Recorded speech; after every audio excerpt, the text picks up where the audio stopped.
meow, bird goes tweet, and mouse goes squeak. Cow goes moo, frog goes croak, and the elephant goes toot. Ducks say quack, and fish go blub, and the seal goes ow, ow, ow. But there's one sound that no one knows. What does the fox say?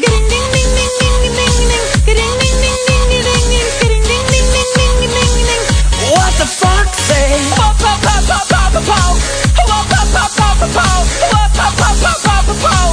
What the fox say? Happy, happy, happy ho. Happy, happy, happy ho. Happy, happy, happy ho. What the fox say?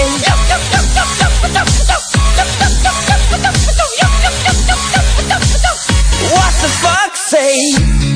Big blue eyes, pointy nose, chasing mice and digging holes. Tiny paws up the hill.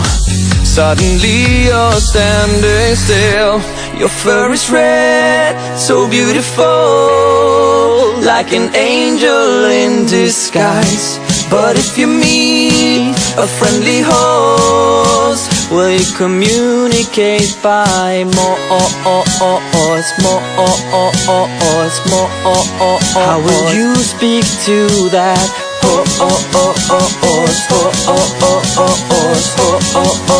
horse? What does the fox say?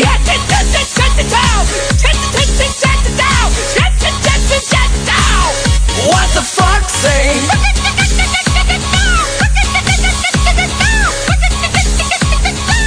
What the fox say? Physics 1 laboratory.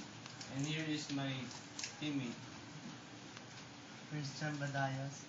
and Jomar Espino, and I am Bernardo. Our first experiment is called the balloon injection. Our materials is 50 cc or 50 ml injection syringe and a plastic balloon.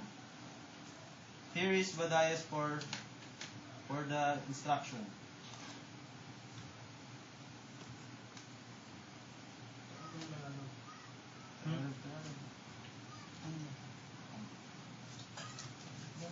Itong balon na to, ilalagay natin dito sa loob ng encapsulation ng injection. Dapat ay nasa dulo siya. Tapos, pan natin ng kamay.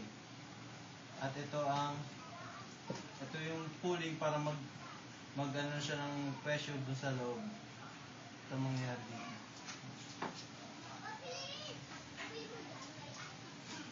Normal size yan, ganyan.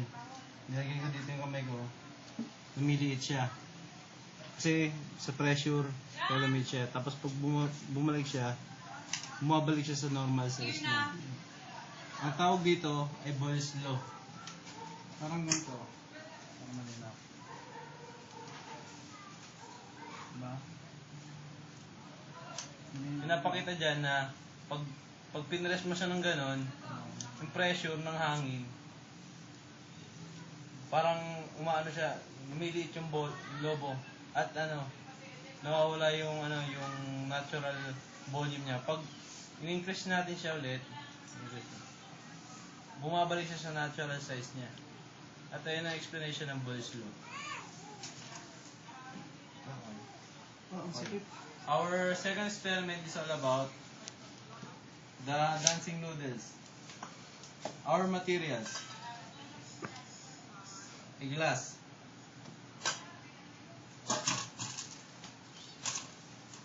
a basil, aluminum, And baking soda.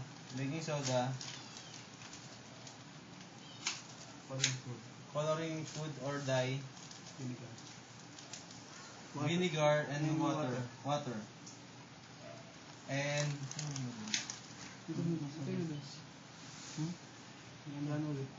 noodles. First, we add the water. Una, nalagay natin tubig dito. Bigyan ba? Sige, bigyan mo.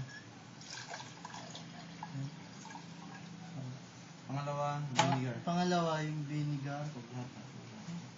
Sakto lang. Okay, tama na. Sa- Pangatlo, Pangatlo, lalagay natin yung food color. food color ni Ray.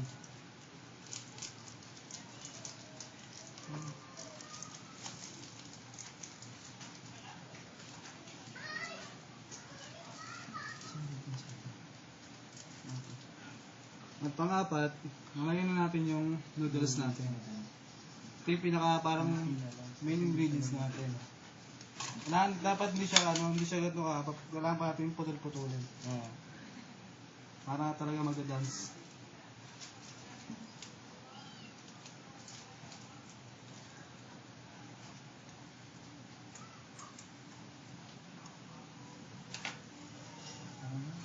Mali pa naman.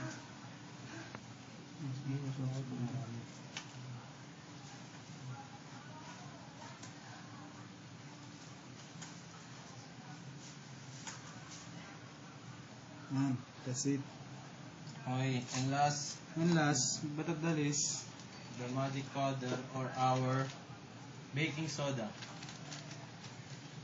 Lagyan na natin siya. Okay.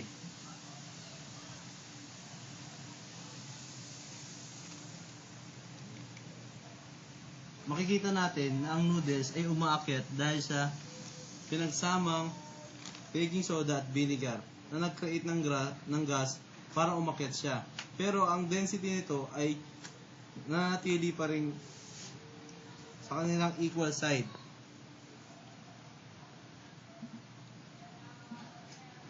nakita nyo? Nag-create siya ng force para umakyat. At ayun na gas. Makikita natin na ang noodles ay nasa taas na. Kanina nasa baba, ngayon ay nasa taas na. Yun yung tawag sa experiment na to, ito yung dancing noodles.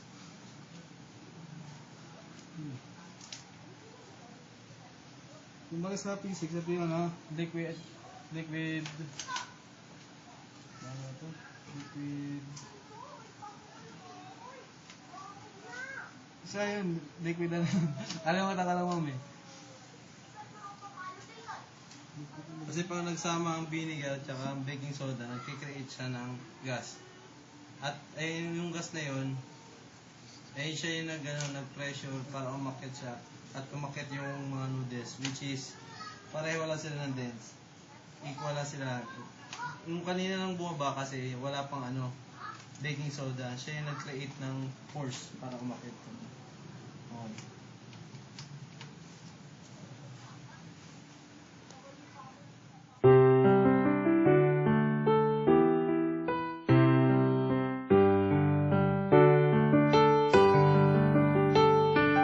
Wise men say